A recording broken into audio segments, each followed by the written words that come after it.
Hello,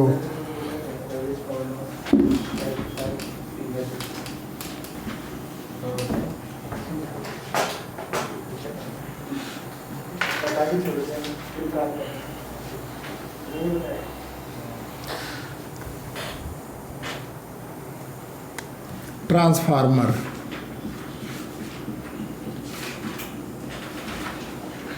ठीक है, तो ट्रांसफार्मर का देखो दो डिज़ाइन आपके बुक में दिया है, बता दे रहे दोनों कैसे है। ट्रांसफार्मर का काम क्या है? वोल्टेज को स्टेप अप करना या स्टेप डाउन करना, वोल्टेज को घटाना या बढ़ाना। पर्पज़ क्या होता है इससे? हाँ, अब सही है सर। वोल्टेज बढ़ा के एनर्जी ट्रांसफर करना आसानी होती है और वोल्टेज कम करके करंट। हाँ, मतलब सबसे इम्पोर्टेंट ये है कि भाई कहीं भी इलेक्ट्रिसिटी जनरेशन कहीं और होता है और यूसेज कहीं और होता है, मतलब मार्केट कहीं और है, सोर्स कहीं और है। तो जब तक सोर्स को मार्केट के पास नहीं पहुंचाओगे कोई भी बिजनेस आपका चल नहीं सकता है। तो इसके लिए आपको क्या करना पड़ेगा? ट्रांसमिट करना पड़ेगा। अब किसी चीज़ को मान लो कोई 100 रुपये की चीज़ तुम अगर मान लो तुम्हें बेंगलोर से ले आना है और दिल्ली लाते लाते वो अगर मान लो 5,000 रुपये की हो जाती है तो डजेंट मेक एनी सेंस। मतलब इतना कॉस्ट इन ट्रांसमिशन पड़ जा रहा है कि वो यूजलेस हो जाएगा। भाई 100 रुपये में भी तुम 5 रुपये 10 रुपये दे दो, भाई 110 का बेचो यहाँ पे, ऐसे कर सकते हो। तो इसी बेसिकली जो ट्रांसमिशन के ड्यूरेशन में जो लॉस होता है उसको हमें कम करना होता है, मेन ऑब्जेक्टिव हमारा ये है। और हमने पढ़ा था कि ट्रांसमिशन में लॉस क्यों होता है? क्योंकि करंट आपकी जो भी करंट होती है सर्किट में, ट्रांसमिशन के ड्यूरेशन में जो भी आपकी करंट होती है, मान लो ये आई है और पूरे ट्रांसमिशन में जो भी कितना भी हम लोग रेजिस्टेंस कम कर लेते हैं, लेकिन कुछ तो भैया है तो कॉपर वायर ही, लेकिन बहुत लंबा वायर है। यहाँ से लेके मान लो रुड़की भी जा रहे हो तभी 70 किलोमीटर का वायर है, तो कुछ भी करोगे इसके अंदर रेजिस्टेंस सब्सटेंशियल आ जाता है। तो आई स्क्वायर आर के चलते आपका पावर लॉस तो होना ही होना होता है। तो आर पे हमारा कंट्रोल नहीं है, इस पर रिसर्च चल रही है। हम लोग अभी क्या कर सकते हैं फिलहाल के लिए? आई को हम लोग कम कर देते हैं। पावर कहीं भी जो जनरेट होती है वो एक पावर जनरेट होती है, मतलब V इंटू आई, मतलब पावर तो मेरे बोला जाता है कि ये पावर प्लांट इतना मेगावाट पावर जनरेट कर रहा है, तो इसका मतलब P उसका फिक्स हो गया, P फिक्स हो गया।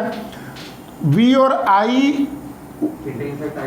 अब V को वो कंट्रोल कर सकते हो किससे? ट्रांसफार्मर से। तो ट्रांसफार्मर से अगर V को तुम इंक्रीज कर दो सोर्स पॉइंट पे तो I ऑटोमेटिकली क्या हो जाएगा? रिड्यूस हो जाएगा। I कम हो गया तो आपका आई स्क्वायर पावर लॉस कम हो गया। पावर लॉस कम हो गया तो इसको कौन सा ट्रांसफार्मर बोला जाएगा? Step up. ठीक है, जो भी जनरेशन है नहीं पता क्या होती है जनरेशन, मान लेते हैं 220 वोल्ट पे जनरेट कर रहे हो और इसको बढ़ा के तुमने 5 लाख कर दिया, तो बहुत ही ह्यूज तुमने जंप कर दिया। करंट में ह्यूज तुम्हारा डाउन ड्रॉप होगा यहाँ पे, उसके चलते पावर लॉस बहुत ही कम हो जाएगी। और फिर यहाँ पे क्या करते हो? सब स्टेशन बनाते हो अपने शहर में, अपने सिटी में। तो यहाँ पे क्या करते हो? पहले थोड़ा सा इसको स्टेप डाउन करते हैं, एक साथ पूरा नहीं कर देते हैं, थोड़ा सा स्टेप डाउन किया गया और फिर उसके बाद ये सप्लाई जाती है। मान लो तुमने यहाँ से जो भी ले गए, मान लो 440 वोल्ट ले जा रहे हो, फिर घर के जो ट्रांसफार्मर होते हैं इसको फर्दर रिड्यूस कर देते हैं। मतलब सर एक स्टेशन होता है? हाँ, एक सब स्टेशन होता है, उसके भी सब स्टेशन, कई सारे सब स्टेशन, कई दो तरह के सब स्टेशन है। एक होता है कि जो मेन पावर लाइन होती है, जो बड़े बड़े जो वायर जाते हैं वो लैक्स में चलते हैं, काफ़ी हाई होता है। उसके बाद एक छोटे वायर होते हैं, वो भी फिर बड़े होते हैं, रिलेटिवली बड़े होते हैं, वो अपने एरिया में डिस्ट्रीब्यूट करते हैं। फिर घर के पास जब पावर आती है तब यहाँ पे फिर से तुम क्या करते हो? इसको प्रॉपर क्या करते हो? 220 वोल्ट में कन्वर्ट कर देते हो। अब सीधे घर की वायरिंग शुरू हो जाती है, नीचे मीटर लगा होता है। तो आपको स्टेप अप करना पड़ा, स्टेप डाउन करना पड़ा। इसीलिए एसी बहुत यूज़फुल है। डीसी में सब फैसिलिटी अवेलेबल नहीं है, पावर को तुम सेव कर सकते हो इस टेक्नोलॉजी से। तो यहाँ बेसिकली दो चीज़ देखना आपने, एक स्टेप अप देखा, एक आपने स्टेप डाउन देखा। ठीक है, वोल्टेज घटा रहे हो, वोल्टेज बढ़ा। तो इसके लिए हाँ, तो इसके लिए आपको क्या करना होता है? ट्रांसफार्मर को डिज़ाइन करना पड़ता है। ठीक है, अब कैसे डिज़ाइन होता है बना लो इसको। कई बार इस पर क्वेश्चन पूछा जाता है आपको। ठीक है, ट्रांसमिशन वाला पावर पूछा जाता है। ये आपका चाहो तो लिख लो, सोर्स लिख लो। ये यहाँ पे आप क्या कर रहे हो? स्टेप अप कर रहे हो।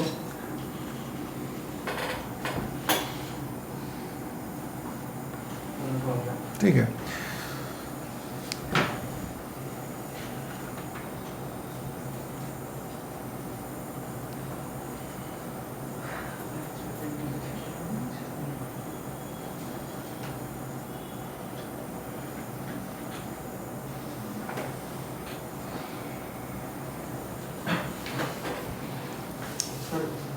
हाँ,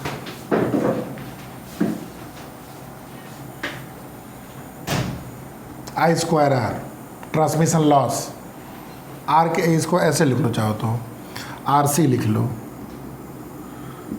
ठीक है, transmission loss P C. Sir ये जो फैन वगैरह होते हैं ये भी इसी से ही चलते हैं? किससे? वो तो डीसी में कन्वर्ट होता है। नहीं नहीं, फैन डीसी को चलेगा एसी से ही चलता है। तब एसी मोटर नहीं होती। डीसी से चलाओगे। सर मतलब फोन की चार्जिंग वगैरह के लिए डीसी में कन्वर्ट होता है। फ़ोन का तो मुझे नहीं पता है। हाँ, ये नॉर्मली डीसी वोल्ट होते हैं। हाँ, लेकिन ये जितने भी ऐसे अप्लायंसेज हैं ना, सारे ऐसे चलते हैं ये डीसी में। वोल्टेज बढ़ा के करंट कैसे रोकते हैं? वोल्टेज नहीं, मतलब पावर कांस्टेंट है, समझ आ गया, लेकिन अगर दो जगह पर पोटेंशियल डिफरेंस ज़्यादा है तो फिर चार्ज का फ्लो कैसे बिगड़ता है? नहीं नहीं, उस लेवल में मत जाओ अभी सोचने के लिए, नहीं तो कंफ्यूज होने लगोगे। चार्ज ही होता है ना, डीसी डीसी। होता तो सब कुछ वही है, लेकिन यहाँ चार्ज भी कैसे चलता है। ये चार्ज देखो ऐसे, मतलब अगर बहुत ही माइक्रो लेवल पर सोचोगे तो चार्ज कैसे चल रहा है, ऐसे चम कर रहा है, हैं? ट्रांसमिशन की स्पीड बहुत कम है। हैं?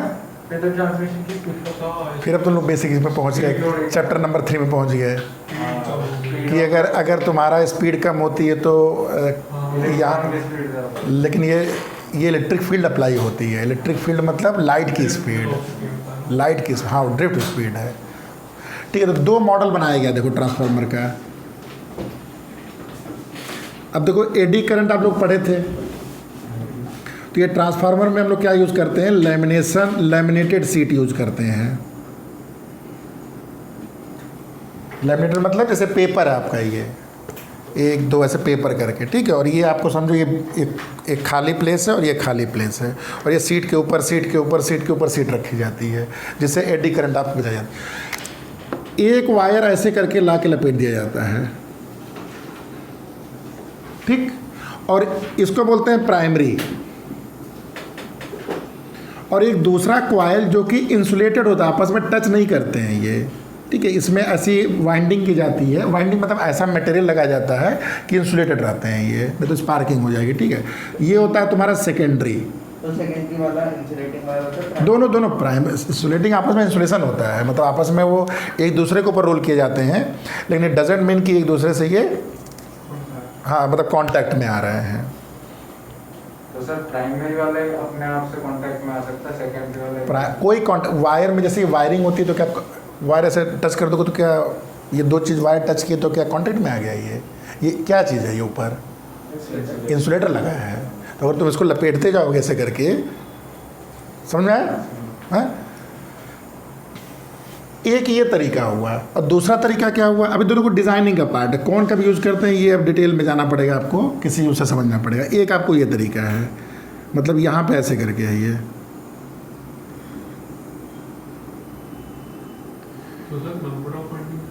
नंबर ऑफ वाइंडिंग पे ही सब कहानी होती है। इसके नंबर ऑफ वाइंडिंग को NP बोल दो, इसके नंबर ऑफ वाइंडिंग को NS बोल दो, NP बोल दो, NS बोल दो। तो दो तरीके से हुआ, ये आपका प्राइमरी हो गया, ठीक है, ये आपका सेकेंडरी हो गया।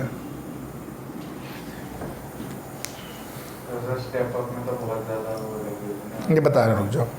तो एक पैरा जरा पढ़ो, पहला वाला देखो, समझ में आ रहा है कुछ। When an alternating voltage is applied to the primary, यहाँ पे आप क्या कर रहे हो, सोर्स अप्लाइड कर रहे हो, ठीक है, सोर्स अप्लाई कर रहे हो। क्या हो रहा है यहाँ पे, the resulting current produces an alternating magnetic flux. यहाँ से क्या होगा, इससे मैग्नेटिक फ्लक्स जनरेट होना शुरू हो जाएगी, ठीक है, ये मैग्नेटिक फ्लक्स जनरेट शुरू हो जाएगी, क्योंकि यहाँ पे ये करंट कौन सी है, यहाँ पे अल्टरनेटिंग करंट है। ये सोर्स क्या है, अल्टरनेटिंग सोर्स है, ठीक है। तो क्या बोला, when an alternating voltage applied to the primary of the primary, the resulting current produces an alternating magnetic flux, मतलब फ्लक्स भी वेरिएबल हो गई बेसिकली, वो जो चेंज हो रही है, ठीक है। विच लिंक्स द सेकेंडरी, जो फ्लक्स लिंक हो रहा है सेकेंडरी से, तो यहाँ पे सेकेंडरी से जो भी फ्लक्स आपका अल्टरनेटिंग फ्लक्स है वो लिंक किससे हो जा रहा है, क्योंकि वो आपका सेम कॉइल पे किया गया है, तो जो आपने फ्लक्स जनरेट किया जो कि अल्टरनेटिंग फ्लक्स है वो इमिडिएटली किससे लिंक हो गई, सेकेंडरी से। अब सेकेंडरी से जहाँ लिंक हुआ फ्लक्स चेंज हो रहा है, म्यूचुअल इंडक्टेंस। हाँ फ्लक्स चेंज हो रहा है तो उसके चलते क्या हो जाएगा तुम्हारा, यहाँ पे ईएमएफ जनरेट हो जाएगा। ठीक है, it induces an EMF in it, value of this EMF depends on the number of turns. क्यों, क्योंकि ईएमएफ का फॉर्मूला क्या था हमारा, minus N into D phi by D T. Clear है। अब देखो इसमें कुछ एजम्पशन लिया जा रहा है, क्या बोला जा रहा है, we consider an ideal transformer in which primary has negligible resistance, जो कि संभव नहीं है कभी। भाई तुम अगर सोर्स से ट्रांसफार्मर तक पावर ले आए हो तो कुछ ना कुछ यहाँ पे क्या होगा, रेजिस्टेंस होगा। अगर रेजिस्टेंस होगा तो अगर जो भी वोल्टेज यहाँ अप्लाई किए हो वो यहाँ पे अप्लाई नहीं हो पाएगा। बात समझ में आ रही है। अगर कल को तुम 230 ला रहे हो तो हो सकता है यहाँ तक पहुँचते 220 हो जाए, लेकिन इस फार्मूले के पॉइंट ऑफ व्यू से माना जा रहा है कि जो प्राइमरी का जो तुम्हारा कॉइलिंग है इसमें रेजिस्टेंस की वैल्यू 0 है। ठीक है, समझ में आया। We consider negligible resistance and all the, दूसरा कंडीशन, पहली कंडीशन क्या हुई कि प्राइमरी का रेजिस्टेंस नेग्लिजिबल है। पहला कंडीशन देखो, रेजिस्टेंस इसको आरपी में लिख दे रहा हूँ, ठीक है, आरपी इज नेग्लिजिबल। दूसरा कंडीशन क्या बोला जा रहा है, जो फ्लक्स लिंक हो रहा है, फ्लक्स लिंकेज क्या बोला गया, देखो all the flux in the core links to the both and secondary winding. जो भी फ्लक्स यहाँ प्राइमरी में जनरेट हो रहा है वो सेकेंडरी से 100% लिंक हो जा रहा है, जो कि ये भी इम्पॉसिबल चीज़ है। ठीक है, तो all the links, all the flux,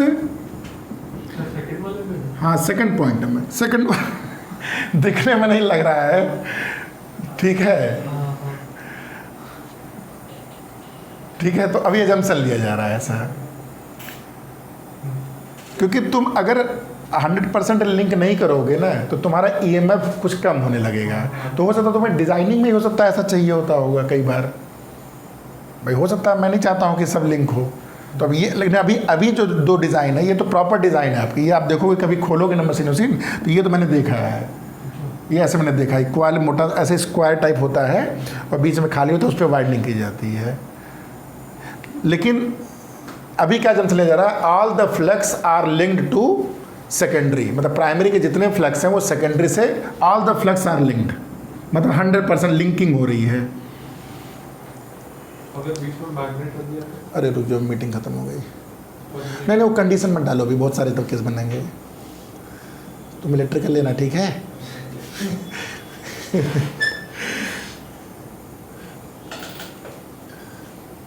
हाँ ये भी तुम लोग इसे ध्यान देना फ्यूचर में, ये नहीं कि हमेशा कंप्यूटर साइंस ही आगे बढ़ते हैं लोग, ये चीज़ मत सोचना है। जो इंटरेस्ट है उसमें करो, दुनिया कंप्यूटर ले रही है तो कंप्यूटर ले लो, कंप्यूटर में इंटरेस्ट भी होना चाहिए ना।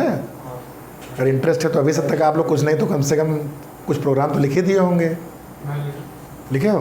कौन सा लिखे हो? पासवर्ड मैनेजर बनाया स्कूल में प्रोजेक्ट। सर आईआईटी दिल्ली गया था मैं टेस्ट के लिए। टेस्ट के लिए? टेस्ट कैसे? टेक्निकल। अच्छा टेक्निकल फेस्ट होता है। पासवर्ड मैनेजर किस में बनाया, किस ऐप में? किस पाइथन में? अच्छा पाइथन और एक जीओआई बनाई है वो वाला है ग्राफिकल इंटरफेस। तुमने क्या बनाया? तुम तो सीएस का है। 2 पॉइंट है, पहले में आरपी मतलब प्राइमरी रेजिस्टेंस नेग्लिजिबल, सेकंड में लिखा है all the flux are linked. ठीक है, एक पॉइंट और है, देखते हैं कहाँ है वो। थियरी बहुत छोटी सी है लेकिन इसमें जंक्शन बहुत सारे हैं, ठीक है। अब देखो क्या बोल रहा है कि जो इंड्यूस ईएमएफ है तुम्हारा, इंड्यूस जो ईएमएफ है तुम्हारा सेकेंडरी में, उसको देखो फार्मूला, देखो इस फार्मूले से जो इंड्यूस ईएमएफ होगा क्या हो जाएगा, NS d∅dt। ठीक है,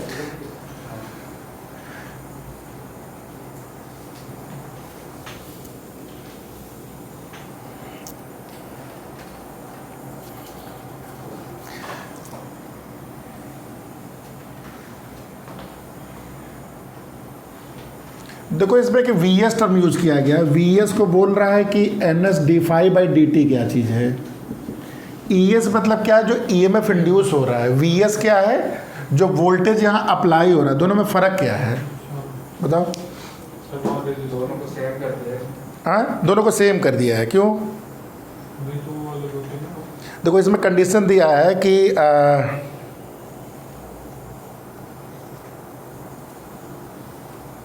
सेकेंडरी को हम लोग मान रहे हैं अभी ओपन सर्किट। क्यों ओपन मान रहे हैं? क्योंकि अगर इसको क्लोज मान लोगे ना तो इस क्लोज सर्किट के भी चलते कुछ क्या होगा, रेजिस्टेंस आने लगता है। अगर लोड तुम लगा दोगे ना तो इसके चलते सर्किट में कुछ रेजिस्टेंस आने लगता है। तो इसमें कंडीशन तीसरी और लिया गया है कि थर्ड क्या चीज़ है, जो सेकेंडरी है ये क्या है, आपका ओपन सर्किट है। तो ओपन सर्किट का मतलब क्या हुआ कि जो भी आपका ईएमएफ, ये उसी तरह हुआ, याद होगा जब मैंने बैटरी पढ़ाया था आप लोग को, तो बैटरी में मैंने दो टर्म डिफाइन किया था। एक डिफाइन किया था ईएमएफ ऑफ बैटरी और दूसरा क्या डिफाइन किया था, टर्मिनल वोल्टेज। तो टर्मिनल वोल्टेज में इसके अंदर का भी रेजिस्टेंस, मतलब कॉइल वाइल का भी रेजिस्टेंस काउंट होने लगेगा। तो अगर एक आइडियल केस की बात किया जाए तो बैटरी का ईएमएफ जब हम बात करते हैं तो हम लोग ईएमएफ की बात करते हैं, मान लेते हैं क्या मानते हैं इसको, ओपन सर्किट मानते हैं। तो इसीलिए यहाँ ओपन सर्किट माना गया है। तो ओपन सर्किट जब रहेगा तो ये जो ईएस रहेगा यही आपका वीएस हो जाएगा। इस हिसाब से तुम्हारा ये जो इक्वेशन नंबर 1, मतलब ईएस की जो वैल्यू है वीएस के बराबर हो गई। तो V S is nothing but N S D phi by D T. ठीक है,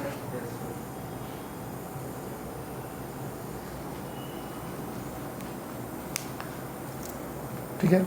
अच्छा, प्राइमरी में जो हो रहा है, प्राइमरी के क्रॉस कितना वोल्टेज यहाँ अप्लाई हो रहा है? देखो यहाँ पे जो भी तुमने वोल्टेज लगाया है तो इसके चलते प्राइमरी में जो बैक ईएमएफ जनरेट होगा। अगर आइडियल केस माना जाए तो जो भी सोर्स लगाते हो वो इसके क्रॉस जो वोल्टेज होता है वो उसके बराबर जनरेट होता है इंडक्टर में, अगर उसमें रेजिस्टेंस 0 मान लिया जाए।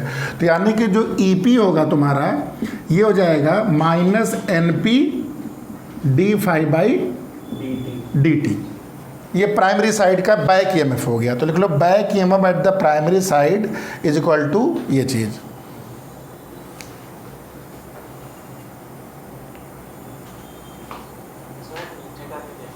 एक सेकंड,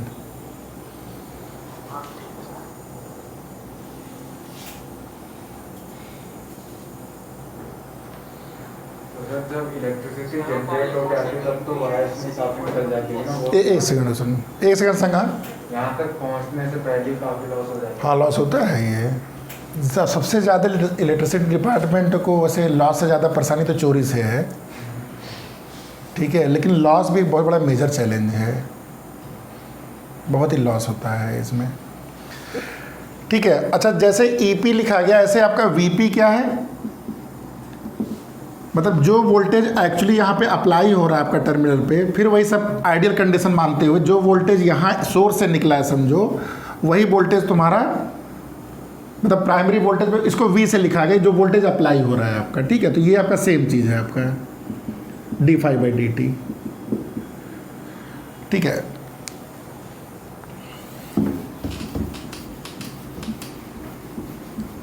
अब आइडियल कंडीशन में अगर सारे फ्लक्स लिंक हो जा रहे हैं तो ये जो D phi by D T है और ये जो D phi by D T, अगर इसको बराबर कर दिया जाए तो देखो क्या आ रहा है, V P by V S क्या आ रहा है,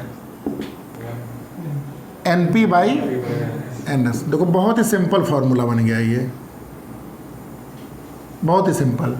मतलब voltage at primary, voltage at secondary किस पे डिपेंड कर रहा है, कितना नंबर ऑफ टर्न्स है। तो तुम्हें अगर स्टेप अप बनाना, देखो यहीं से देखो, मतलब वी एस क्या चीज़ आ रही है आपकी, V S is nothing but N S upon N P into V P. अब तुम्हें मान लो यहीं से डिजाइन करना है स्टेप अप, मतलब वोल्टेज को क्या करना है, बढ़ाना है। मतलब वी एस की वैल्यू मतलब इस केस में क्या है, वी एस की वैल्यू क्या होनी चाहिए, वी पी से बड़ी होनी चाहिए। तो कैसे आएगा इस केस में, इसका मतलब क्या हुआ, एन एस की वैल्यू एन पी।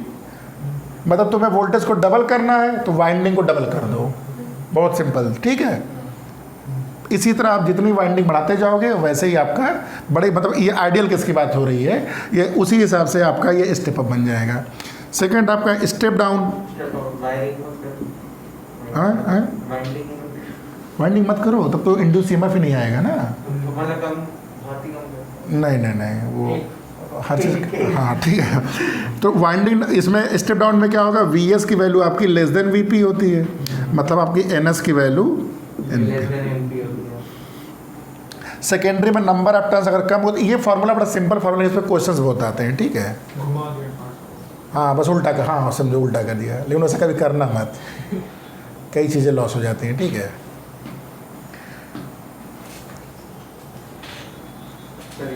हाँ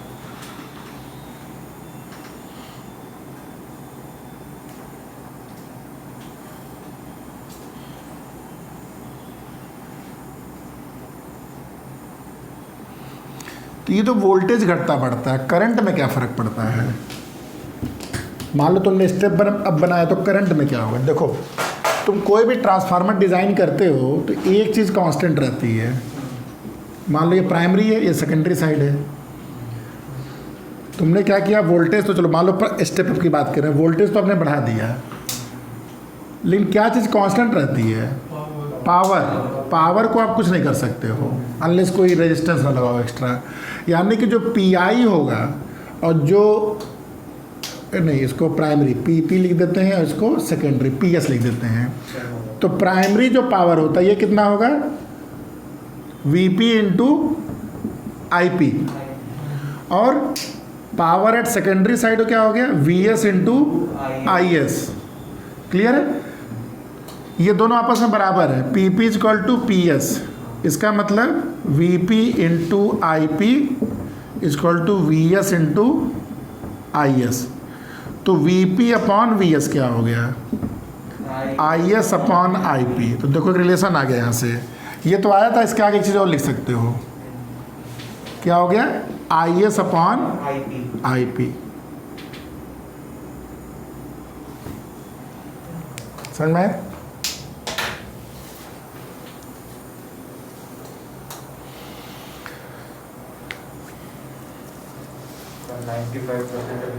हाँ 95 तक बनाया जाता है।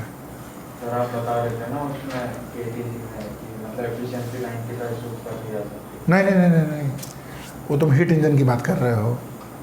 नहीं, हीट इंजन अलग चीज़ है, 1 - T2/T1 होता है वो।